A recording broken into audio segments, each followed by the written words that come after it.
He was born in Kentucky, raised in Indiana, and lived in Illinois. And this is what he said. This is what Abe Lincoln said.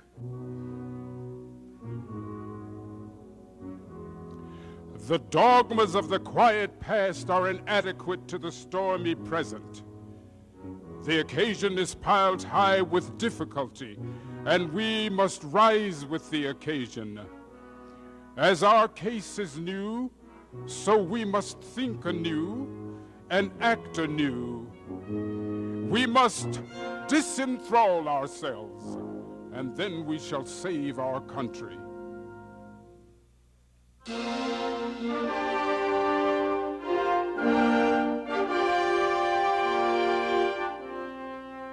Powerfully expressed in words and music, Aaron Copland's A Lincoln Portrait honors the spirit of our nation's 16th president, a spirit that lives today in those men and women whose lives of professional achievement and service to humanity are recognized each year by the Lincoln Academy of Illinois. Grounded in the traditions of the learned academies of Europe, the Lincoln Academy is unique among the 50 states in its structure and selection of laureates who have worn the Order of Lincoln since 1965. Its colors reflect the land of Lincoln, with red for the state bird, the cardinal, violet for the state flower, and green for the state tree, the oak. Each year, the Lincoln Academy takes pride in the state's young people by recognizing the outstanding students at each of Illinois' 4-year degree-granting colleges and universities. The Academy also honors the past through the establishment of the Hall of Fame of Historic Illinoisans, who came before the founding of the Academy, but nonetheless left their mark on our state. Governor Edgar, laureates, both past and present, members of the Academy, and distinguished guests. Our Academy was founded as a nonprofit, nonpartisan, and self-funded entity. Its basic purpose is the conferring of the Order of Lincoln, the state's highest award, upon distinguished citizens of our state. They are selected by the Academy for their efforts in making outstanding contributions toward a better society. Honored this year as laureates, an educator and lawyer whose leadership of one of the world's greatest museums of natural history has improved our understanding of ourselves and the world around us. A respected statesman and effective advocate for education at all levels. A scholar whom duty called to represent her nation before the world. A sports hero whose love of the game and fair play have inspired generations. And a scientist who believes science and technology are best used in the service of society. The new laureates have been selected by a process that started early last year. They are to be honored by the state of Illinois and decorated with the Order of Lincoln by the governor, who also serves as president of the Academy. I ask that Marion Meyerson, a regent of the Academy, read the citation for Laureate Willard Boyd. Willard Lee Boyd, Sandy, has a record of extraordinary achievements in so many areas that it is difficult to specify a category. An educator and a lawyer, a leader in many arts and cultural affairs, he is president of the Field Museum of Natural History in Chicago. Governor Edgar, it is my pleasure to present Willard L. Boyd as a laureate of the Lincoln Academy of Illinois.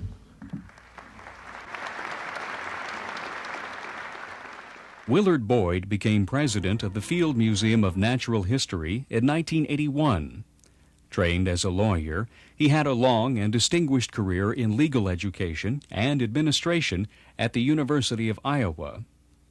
Named university president in 1969, his tenure reflected a deep commitment to academic excellence, a profound concern for the individual, and an abiding respect for the rule of law.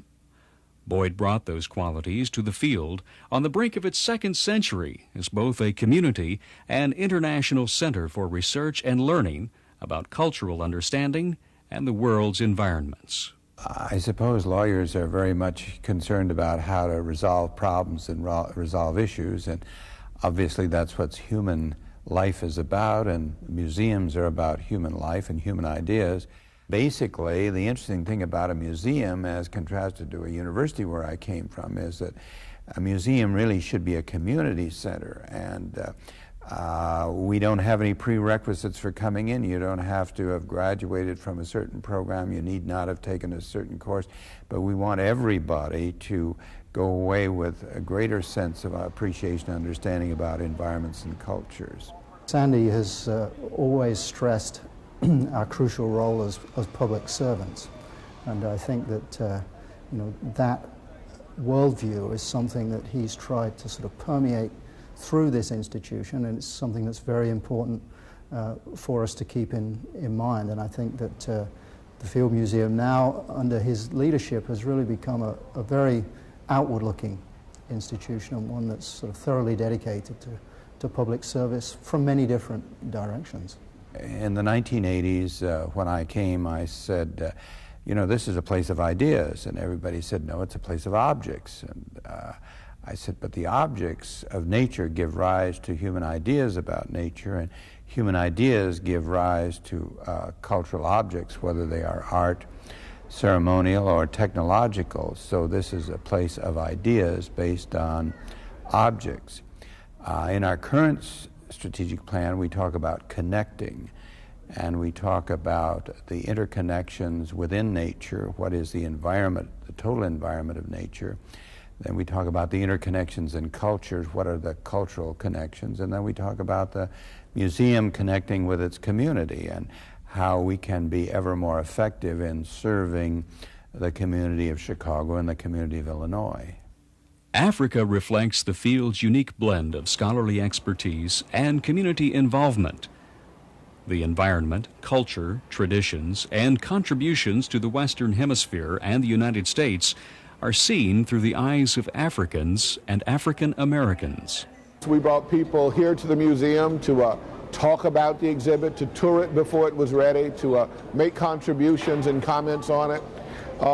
He was open. He was willing to make this an inclusive effort, not just to have some scholars come in and say what it was going to be, but to really have people involved in saying what they wanted the exhibit to mean, what they needed it to mean, for it to be helpful to them and what they did on a daily basis. I was excited about that process and pleased that he included us in.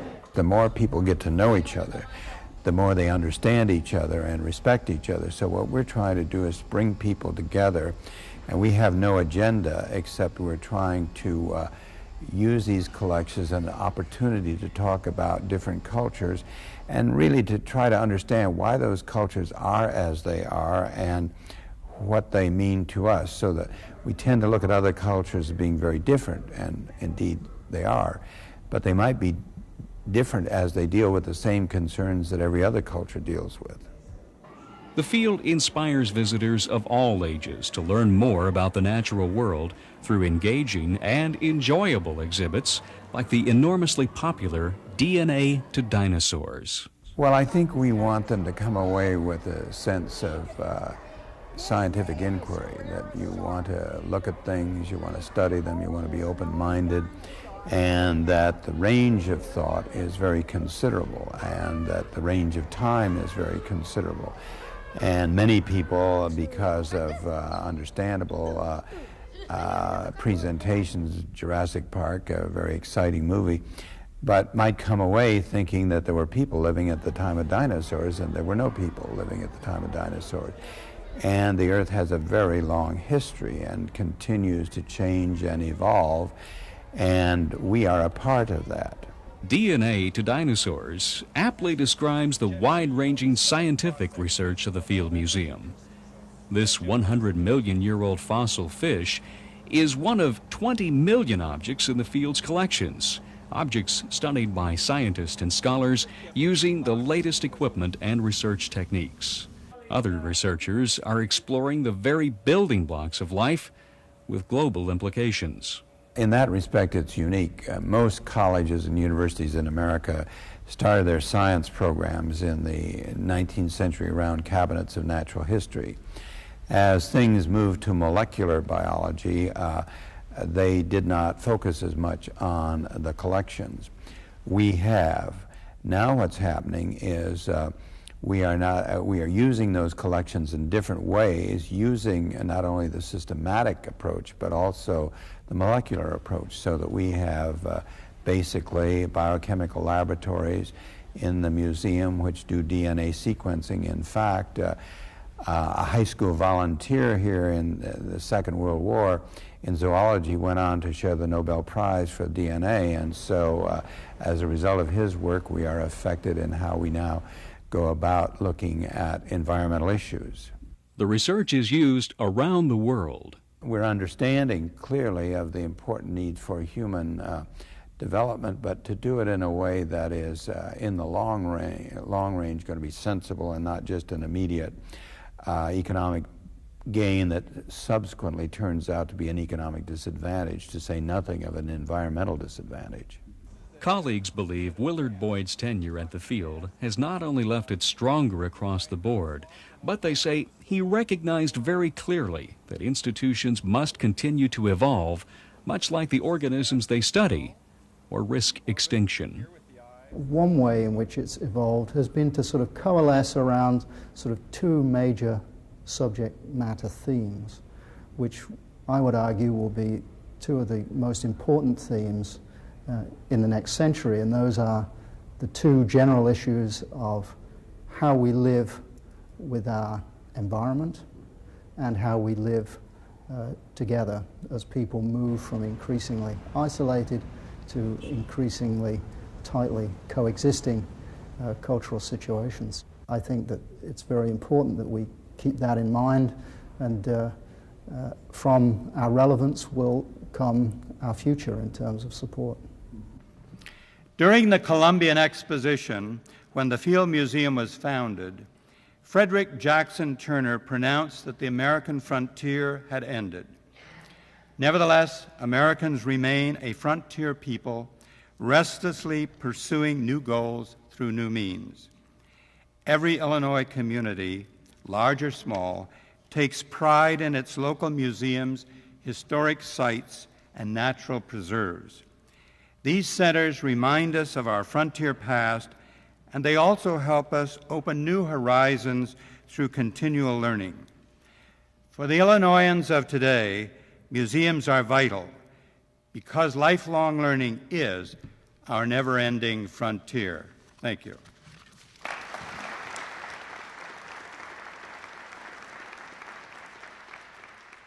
Few institutions have a more long-range impact on Illinois than its major public university. As a result of Stanley O. Eikenberry's leadership and vision, the University of Illinois has taken tremendous strides in addressing the educational needs of our state and in attaining the stature of a world-class institution. Governor Edgar, I am proud and very pleased to present Stanley O. Eikenberry as a laureate of the Lincoln Academy.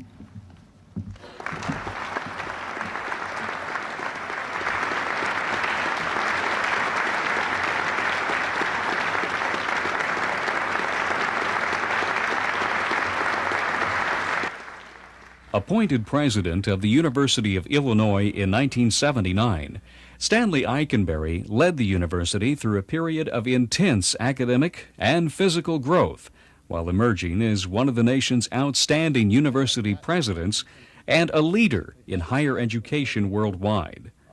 A respected statesman for education, Eikenberry is a strong believer in universities taking an active role in improving the quality of life of the people they serve.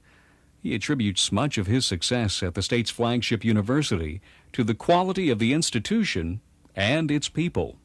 The University of Illinois is a great place, and I think for me it was very difficult to imagine wanting to go anyplace else. I think part of the uniqueness of a college or a university is the large number of constituencies that are involved. We are, in a way, more of a community than we are an institution. Certainly, I think you begin with the students, and every year they're new, every year their interests are somewhat different. But the faculty as well, the staff, as in any large corporate type setting. The interesting thing, though, is that there are many stakeholders out across the society in the university. Our alumni obviously are interested, but corporate America is interested in the health of higher education, and certainly that's been true here in Illinois. Illinois agriculture has a major stake, but virtually every profession in the state, from medicine to accounting to architecture to law to nursing to social work, has a very real stake on what goes on at the University of Illinois. So in that sense, it's a very complex tapestry that links the University of Illinois with the people of this state. Noted for his political finesse, Eikenberry picked out the individual threads of that tapestry and encouraged others to share the overall vision. He was very, very gifted at taking complicated situations in terms of policy decision-making, reduced them to their important elements, which then made it easy to communicate to a legislator or a governor or to a corporate person or to any person that he was discussing the issue with in ways that were understandable and they were convincing. Most of the time they're synergistic. For example, a high-quality, absolutely superb undergraduate education is very important long-term to the quality of research and public service in the state. Great programs, for example, in mathematics and physics and chemistry also bode well for a top-quality, first-ranked School of Engineering. Great programs in biology, for example, mean that it's an awful lot easier to have a top-ranked College of Agriculture. We've tried to focus in two ways, really. One, trying to make the University of Illinois uniformly good in everything that we attempt and work on. And at the same time, we've not hesitated to try to pick out and target very special areas of emphasis. I would cite, for example, the Beckman Institute for Advanced Science and Technology, which is really very remarkable kind of program that is unique to the University of Illinois. It's an interdisciplinary advanced graduate education and research program that brings senior scholars from all across the university. It's been very instrumental in allowing us to recruit top scholars from across the country and is now recognized, I think, throughout the United States as a very special place. But I would also cite, for example, the work we're doing in microelectronics, the National Center for Supercomputing Applications, and our Great Cities program in Chicago. The strategy paid off in unprecedented growth for the Urbana campus in new programs and new construction. There was the recent addition of the Springfield campus, but many believe the strongest test of Eikenberry's leadership resulted in his greatest success. In Chicago, he created the Chicago campus. At the time that he did that, the tenets of the Urbana campus and the Chicago Medical campus were against that. The old Circle campus was supportive of it. In spite of that, as a brand new president, brand new board, he had a vision of what it is that needed to be done in Chicago to make that a higher quality institution, and he did it. So his influence on Chicago and his contributions are enormous. As I've told him, I think that'll be the thing that will be his greatest contribution. If the facts, the rationale, the goodwill underlying all of that basically have integrity to them, I found that sooner or later a consensus ordinarily is achieved. But it wasn't easy in Chicago. A university is a very peculiar place too, in the sense that we operate on consensus. That's for good or ill, that is the coin of the realm. And in Chicago, being able to achieve the understanding and the support of all the diverse interests on campus simply was something that had to be done, and ultimately we were lucky and able to getting it done. The University of Illinois is also reaffirming its public character in Chicago, where the Great Cities program is using the university's many strengths to meet society's major challenges in urban America. It is now making a real difference in Chicago in a number of areas. I think most notably that comes to my mind is the reform movement in elementary and secondary education that's taking place in the Chicago public schools. But for example, making Chicago a safe city and dealing with issues related to criminal justice, making Chicago a productive city as it relates to employment and productivity and the health of the economic sector in Chicago. The outreach, the linkage to our society, the issues of Illinois are going to be high on the agenda of this president, but it bears on the leadership of President Eikenberry as well. He had a very positive influence on me, I hope. Eikenberry believes credit for his success at the University of Illinois belongs with Judy Eikenberry and a wonderful family, plus being associated with a quality place and quality people. He remains active in the public policy debates on education, chairing the governor's recent task force on school funding, and as the new president of the American Council on Education.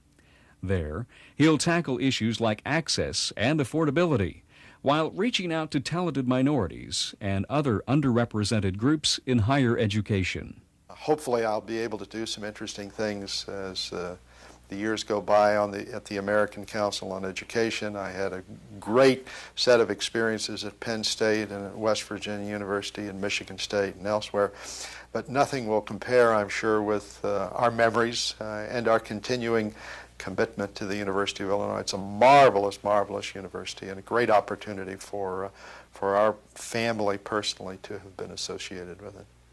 There is a wonderful copy of a 1916 edition of the ILIO, the University of Illinois yearbook, that resides in my new office, and in its front pages it carries a dedication of the yearbook for that year that seemed to me to be particularly appropriate this evening. It reads, "Powerful, wonderful, splendid is our state, Illinois, but in the power to give a great man or woman birth and to rear him or her up to greatness, therein lies the real test of a state." And so it is true, and it is that commitment not just to Illinois as a great state, but to Illinois as a magnificent people that I'm very pleased to accept this honor, not just on my behalf, but I am sure on behalf of the institution that you honor as well, the University of Illinois. Thank you very much.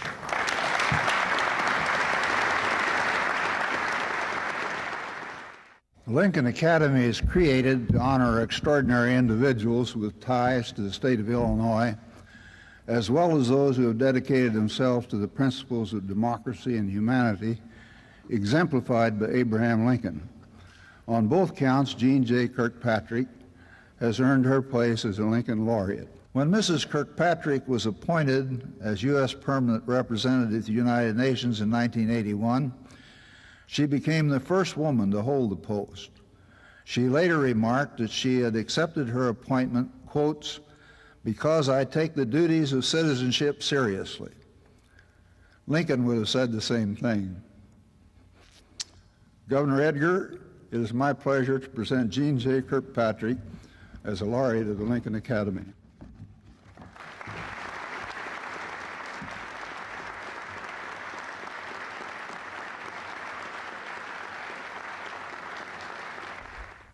The historic Appellate Court Building is a familiar landmark in Mount Vernon, Illinois. Abraham Lincoln practiced law there before his fortunes were forever tied to those of the nation he served as its 16th president. Lincoln's devotion to country and love of learning made a lasting impression on a young woman whose family followed the oil boom to Mount Vernon in 1941. Jean Jordan attended high school there, where she learned traditional American values. I think I was just learned, I was always taught to do my duty. I was always taught to, the Ten Commandment kinds of things, honor my father and mother, that's, and God, and do my homework well, always do my best, work hard, I was always very filled with admiration for scholarship and knowledge and wisdom, and I greatly admired Thomas Jefferson, James Madison, George Washington, and I greatly admired Abraham Lincoln. In Illinois, I learned a great deal more about Abraham Lincoln than I had before. I think that Lincoln was a man of colossal knowledge and wisdom, self-taught to be sure, of great style in his writing and his speech, and of real moral strength and integrity, character. And I admire him tremendously. Jean was a good student, a very good student, a top student, rather intellectual. She was quite active in drama, in some of the plays, including an old-fashioned melodrama, and also in publications. She was editor of the newspaper, the student newspaper. She excelled in English and of course, journalism and speech and history, the social studies, pretty much. There's a story that one of our classmates tells about inviting Jean to go out for an evening with some of the classmates. Now, this was probably after high school graduation, and she said no, she was reading the Federalist Papers, and she thought she would just stay home and read that night. Thriving in the academic world, she earned an international reputation in political science. A prolific writer on foreign affairs and government, the Georgetown professor and senior fellow at the American Enterprise Institute never expected to hold any public office. That's why a phone call from President-elect Ronald Reagan came as a surprise. He said, "How are you, Jean?" I said, "Fine, how are you, Mr. President-elect?" And he said, "I'll be better if you will agree to be my UN ambassador and a member of my cabinet." And my response to that, I may have told you, was, "I'm not sure I can do that job as president." And he said, "I am. And I really want you to do that for me." And so I said, if he was, if he felt certain I could do it, then I would be happy to try. And that's how I became the UN ambassador. We talked quite a bit, and I understood that he wanted me to defend our principles and our interests, make the case for democracy, make the case for free market, because he believed that the only road to development was a free market road to development. Members of the Council, in his letter requesting this meeting, the coordinator of the United States was in very bad shape at the UN when I arrived there, quite frankly. The United States was isolated and humiliated at will, really. It happened all the time. We were outvoted. We were so sort of helpless in the UN arena that even our best friends didn't want to associate with us. They preferred to keep a certain distance. And the challenge to me was to try to build the U.S. position inside the UN so that we could be more effective. Tensions ran high in the final years of the Cold War. Both sides stockpiled tens of thousands of nuclear weapons and built up their conventional arsenals as well. I think it was a dangerous time, and I think that it was more dangerous than most people understood. But it also was clear that we had to do absolutely everything possible to prevent conflict from erupting out of disagreement. The ambassador's skills were put to the test in 1983 when the Soviet Union shot down a Korean Airlines jumbo jet. The Soviet government has not been silent about the plane, however. It has merely lied. With the world politics being what it was not at all certain that the Soviet Union would even be reproached for that or condemned in any way, and or even forced to veto a resolution that would condemn them. And I worked very hard with the U.S. mission and others, and Japan and Korea, and on that. And basically, we were able to at least secure a condemnation in the Security Council of that really terrible action, and that was gratifying to me because that hadn't happened for many, many, many years. Kirkpatrick believes history will recognize President Reagan's role in ending the Cold War. There is the prospect of not only a new era in Soviet-American relations, but a new age of world peace. President Reagan really provided the leadership, not just for the United States, but for the Western world, really, that I think brought an end to the Cold War after decades of Cold War. Mikhail Gorbachev deserves some credit for that, I want to say that, but Ronald Reagan deserves a very great deal of credit for creating the context in which that could happen. It was very wonderful to be part of that effort, I might say. It was a fantastic educational experience for me about the world, because the UN is a place where you have a vision of the whole world, you have perspective on the whole world. I learned about how nations deal with each other and who deals with whom, and it doesn't necessarily always coincide with the public images, in fact. And I learned a lot about how American government works, and I really emerged, I think, much more knowledgeable about both our government and the world than I went into it, much more knowledgeable. Honored many times over for her scholarship and public service, Kirkpatrick enjoys returning to her roots in Illinois and the pleasures of family life. My greatest satisfactions, personal satisfactions, have been with my family. My greatest pleasures have been with my family, my husband and my 3 sons, my parents, my brother. I'm a very family-oriented person. I've liked some of it, and I've had a wonderful time on some vacations with my husband and with my family. I like to cook, and succeeding at a perfect souffle is pretty satisfying too. Abraham Lincoln, is perhaps the president whose life and whose performance as president most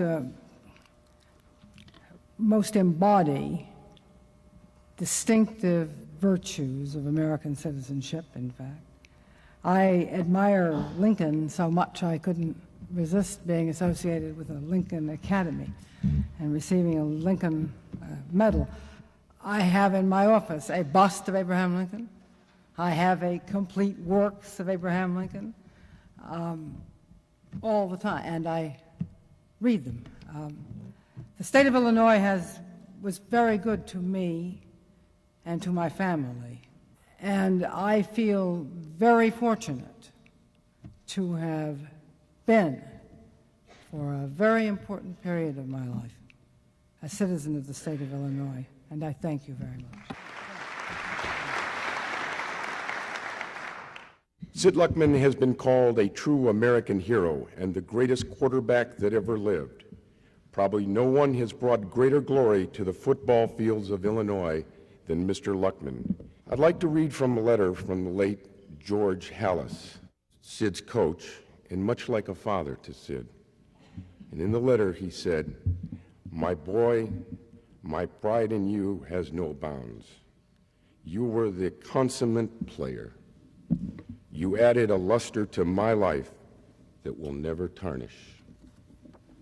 Well, Sid, you added that luster to a great many lives, and for that we thank you. Governor Edgar, it gives me great pleasure to present to you a true champion, Lincoln Academy laureate, Mr. Sid Luckman.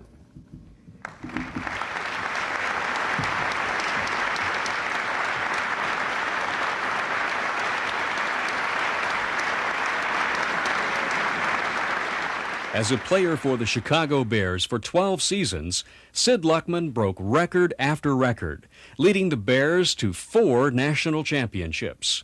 In 1940, as starting quarterback, number 42 led the Bears to a 73-0 victory over the Washington Redskins, the most one-sided championship game in NFL history. Off the field, Sid Luckman became a successful businessman who shared his good fortune with others in civic life and charity. The kid who played football for hours on the cobblestones of Brooklyn owes it all to the game. I just loved the idea of so many different things you could do. You could run, you could pass, you could block, you could tackle, you could call signals. It was a challenge to be a football player, especially in high school and in college and with the pros. Never, as I think back and reflect upon my life, did I ever one day dream that I would ever be a high school, college, or professional football player. I didn't strive for that because I didn't think there was any possibility, but I still worked as hard as I could. And the final thing is, which the culmination of my football career was as a football player, and that's where I wanted to be. Luckman became the country's top passer at Columbia University in 1938, bringing him to the attention of Chicago Bears founder George Papa Bear Halas. When he signed me to that contract and turned to Mrs. Luckman and said, "I'll see that Sid makes it, I promise you." He did more than any other man could possibly do to have me achieve what he wanted me to reach and where I wanted to go. We were inseparable. He was, to me, not only a coach, not only a great friend, but only as a second father. I was a sports writer at that time and spending a lot of time covering the Bears, and naturally I had a close relationship with Mr. Halas, and Mr. Halas called on various friends, not only me, but to meet Sid, because he sensed that Sid's going to be a big star. He had a feeling that Sid was just the ideal man to play the new position of quarterback in the T formation. And Sid was the originally great T formation quarterback. He set the pattern for all the other T formation quarterbacks that came along that followed in his footsteps. He was a master on the field. He was almost like a coach on the field. He knew the plays, everybody's plays, everybody's signals, and he was the closest thing to having a coach on the field with you. He was a very improvisational type of quarterback, a very athletic quarterback who not only had the good sense of the field, but also of his defenders and his own teammates. And when you combine those instincts and athletic ability, you really get a full package. And when Sid and Halas sort of contrived this T formation and the famous bingo keep it, they did it based on Sid's knowledge of the game and his ability to improvise in the position, which he excelled in dramatically.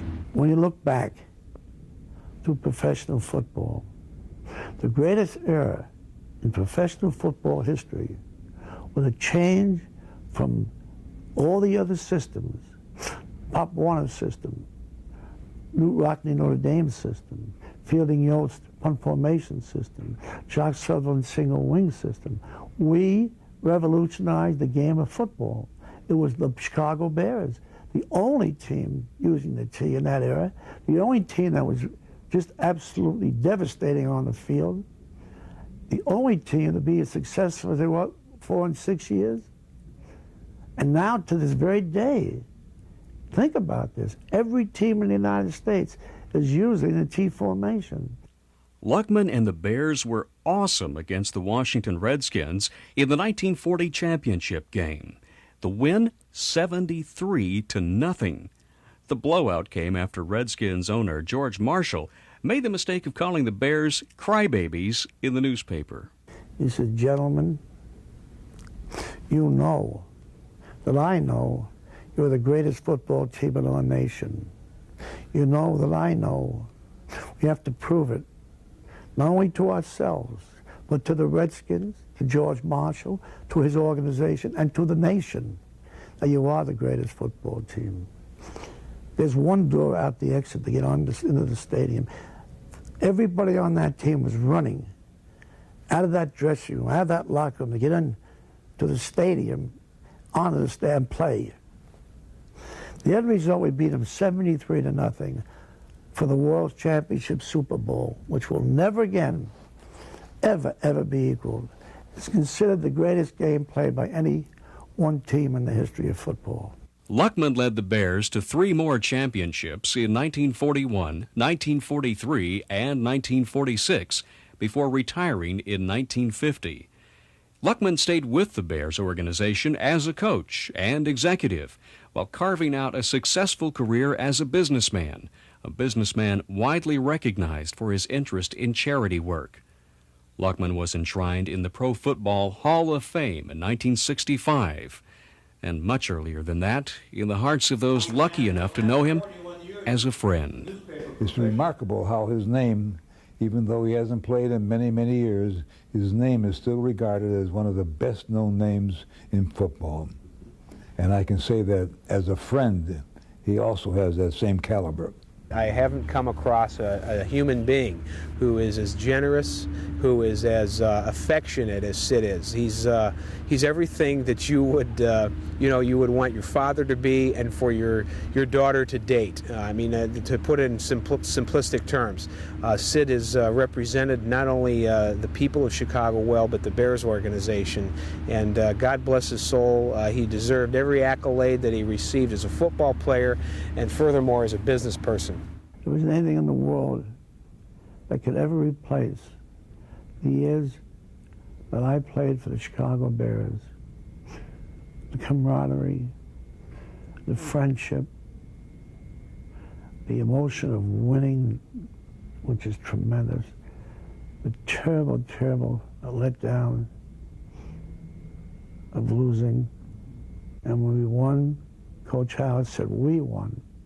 Not any individual, we won as a team. We represent the greatest city in the United States, Chicago. We love Chicago. Chicago's got to be proud of what you've done for them, and you've got to be proud of that you were able to do something, not only for yourself, but for our organization and for the city. And he always said one very important thing. There isn't anybody on his team that's an I. Everybody on his team is a we. We're one for all and all for one. I guess it's probably one of the greatest honors of my life to stand here before you this evening. The good Lord has blessed me with some wonderful things. So from the bottom of my heart, I thank you all so very, very much for one of the most blessed events in my life and one that I will never forget in the twilight years of my life. Thank you, and God bless you all. Thank you.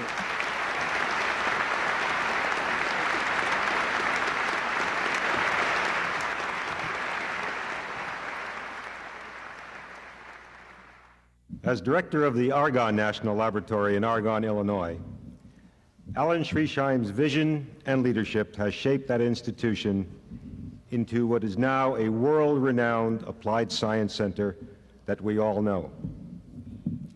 In addition, he has nurtured the scientists of tomorrow through his dedication to education and training. In recognition for all of his contributions to science, past, present, and I'm sure in the future, it is my pleasure, Governor Edgar, to present Alan Schriesheim, a star in science leadership, as a laureate of the Lincoln Academy of Illinois.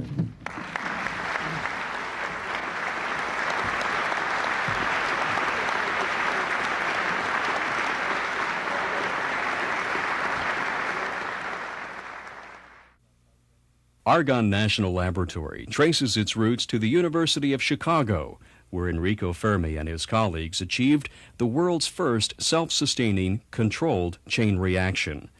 More than a half-century later, the laboratory southwest of Chicago remains at the forefront of U.S. scientific and technological research in fields as diverse as high-temperature superconductors to virtual reality. With the development of the advanced photon source synchrotron, its future as an international center for science promises to be as bright as the many young people invited to the laboratory over the years by Dr. Alan Schriesheim. Schriesheim directed Argonne from 1983 to 1996, making him the longest-serving director in Argonne history. Well, I was always had a fascination with science from the time that I was a little kid growing up in New York. I suppose you could say the genes were chemistry genes. I had a long love affair with chemistry that dates back, I don't know, to ever since I can remember as a kid. Chemistry sets, going into chemical supply houses, conducting experiments at home. So for me, it really was not a matter of considering a number of alternate career paths, because I always had my heart, I guess, if you will, or my genes set on becoming a chemist. Schriesheim believes science should serve a societal purpose, and that large, one-of-a-kind facilities are needed to study the wide range of substantive quality-of-life issues that can only be addressed by science and technology. As an example, global climate change. Is it true that the climate is actually changing as a result of man-made emissions? What kind of evidence is there for it? How do we gather that evidence? And it turns out that there are such a large amount of data that's required for that we have to develop advanced computing programs in order to interpret the data.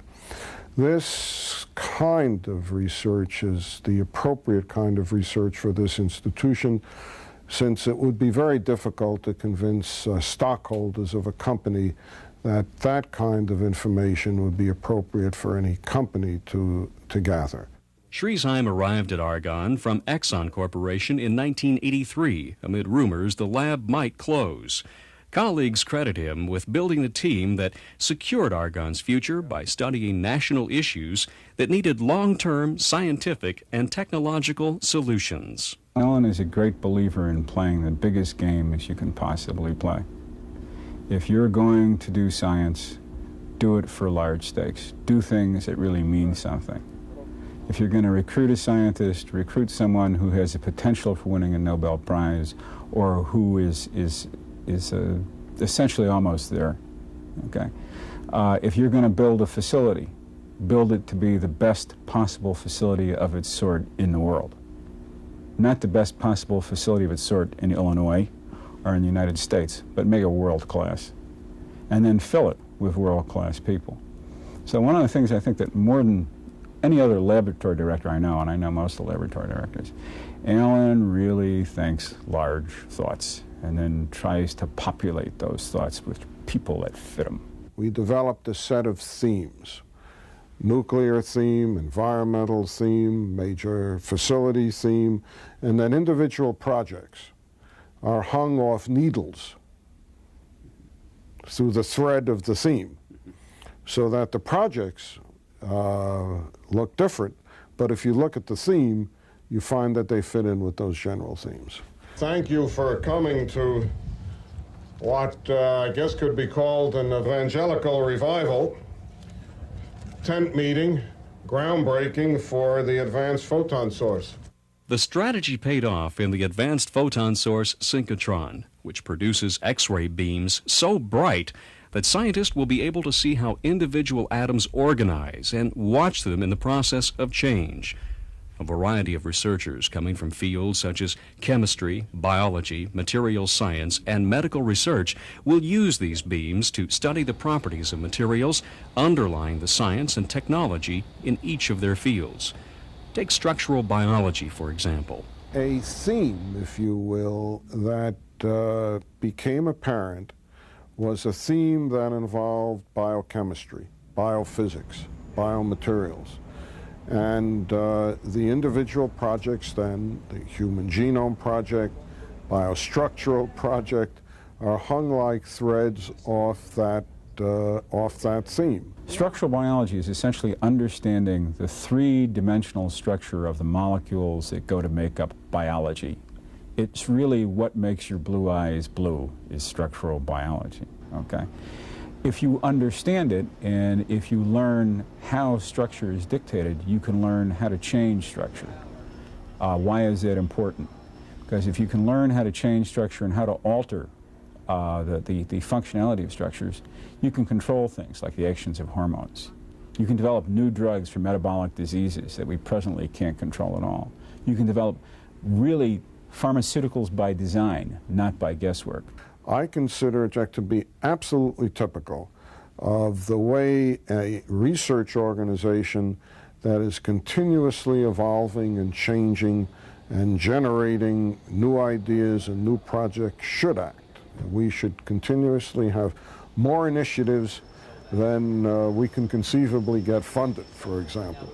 Similar themes developed in nuclear power, leading to the inherently safe integral fast reactor and environmental research around many issues.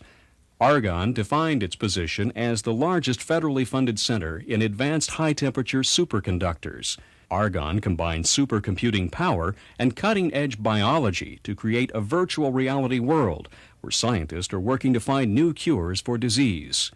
Argonne is thriving as a result, with scientists from many fields coming together to address some of the nation's greatest concerns. Growing new scientists is another Argonne effort, with everything from summer programs for talented kids to postdoctoral studies.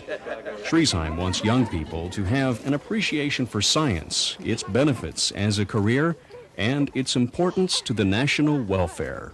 It's important that the citizens of this country know enough about science or science and technology so that they can make informed decisions, so that they don't have to use a Ouija board or check the astrological tables in the morning to find out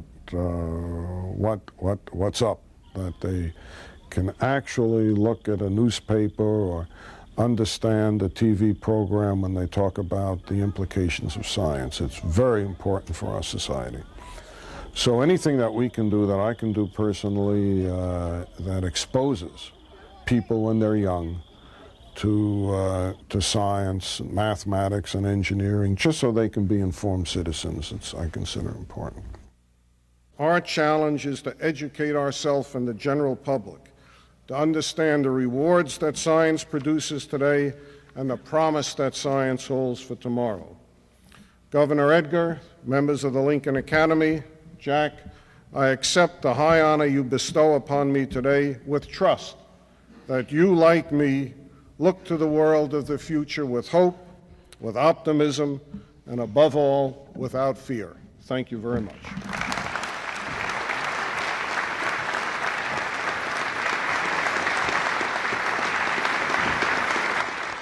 Ladies and gentlemen, the Governor, Jim Aker.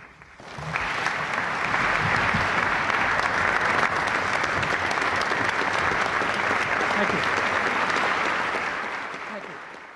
The men and women we honor tonight represent the dedication, the determination, and the will we all have somewhere deep within us. They are Illinoisans who achieved much in their lives, but who have given so much more in return. They are men and women respected and admired throughout the world. Women like J Kirkpatrick, who represented her country as ambassador to the United Nations and who served her country as a member of the National Security Council.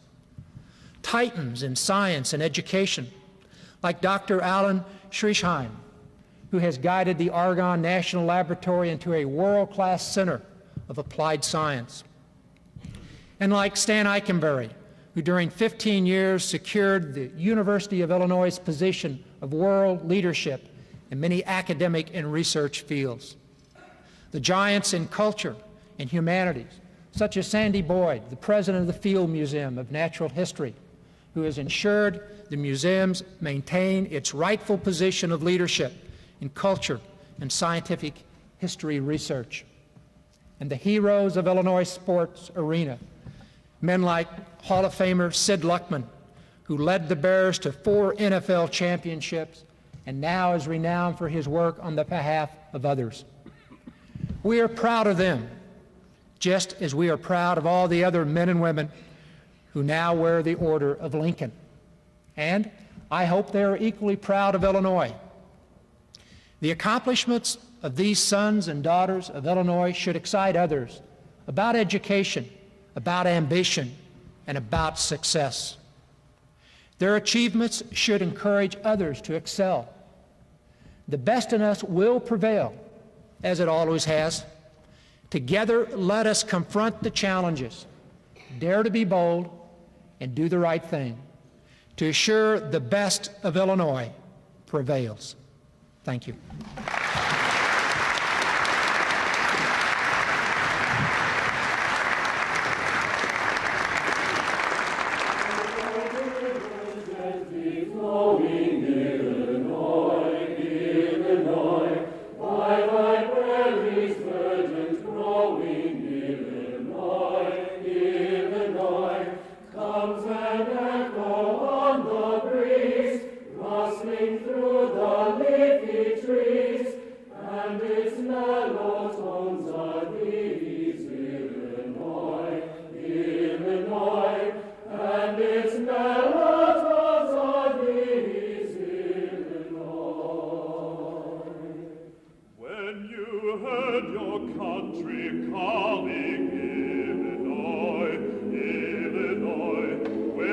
shot and shell were falling.